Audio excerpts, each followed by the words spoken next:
Hi, welcome back to Enjoying the Word. We've got a new look, and this is a new batch of videos now to focus us in on the studying of the Bible. How do we study the Bible? What's the process involved for when we read, when we study, to make sense of what's on the page before us? This video is going to be an overview. We're just going to see the whole process in one snapshot, and then in the subsequent videos we're going to zero in and get into some of the details to sort of flesh out what we cover in this one. So I hope this is helpful to you. Remember in 2 Timothy 2:15, Paul urges Timothy to be somebody who is rightly handling the word of truth. That's our desire, to handle it properly, right? To understand what's there, and that can take a little bit of learning, a bit of work, but it's worth it. Peter, in his letter, second letter, refers to our beloved brother Paul, refers to his letters, and says that there are some things in them that are hard to understand. And some people are twisting those things as they do the other scriptures. He's referring to Paul's writings as scriptures, but he's recognizing sometimes it's not easy. Sometimes it isn't. Sometimes we have to very consciously labor at making sense of what we're reading. Sometimes it's far more straightforward, but it's important to understand what that logical process is that gets us to a level of understanding. And so let's start with something here that is not inspired scripture.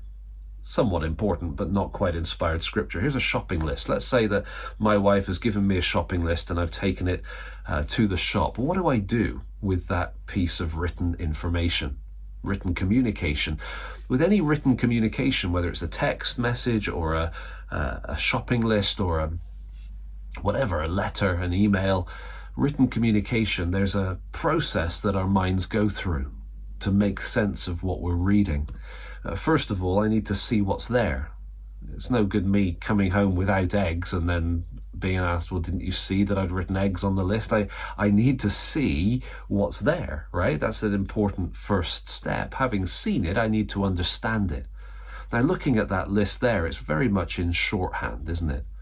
How many eggs? It doesn't say. Is it just one pack of eggs? Is it 6? Is it 12? Is it medium? Is it large? What is it? Well, that's where my understanding of the writer of the list, my wife, and our custom, our culture in our home and how many eggs we go through, etc., all of that feeds in. There's a whole load of stuff that's going on, but my goal is to understand what she intended to communicate.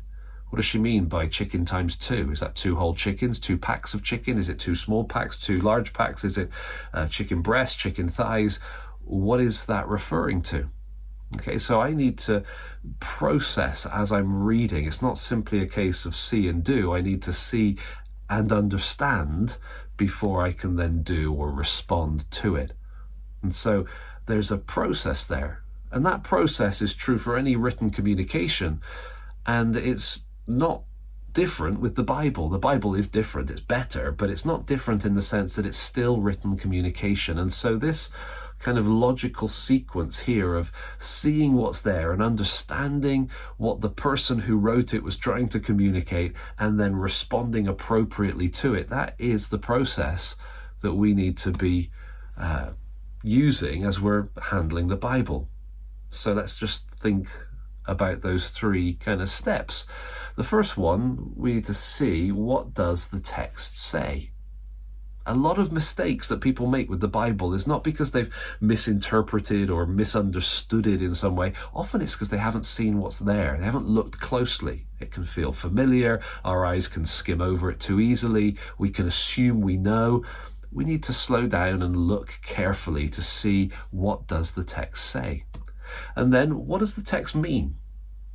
What did the original author intend to communicate? What did the capital A author, God, intend to be communicated as he inspired that piece of scripture, that text that you're looking at? And so what does it say? What does it mean? And then what should it stir? What should the text stir in me? God intended for this to be in my language in front of me at this point in time, and I'm reading it. What does he want stirred in me as a response to what I'm seeing? And so the response is really important. The response in my heart, the response in my life.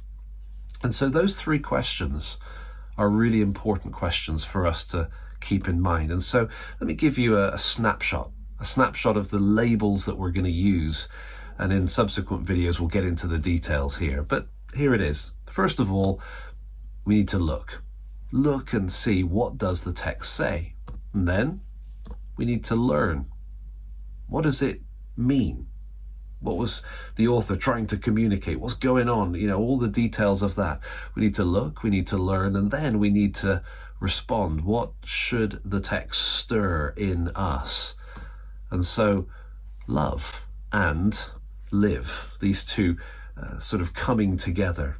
And so what does it say? Look. What does it mean? Learn.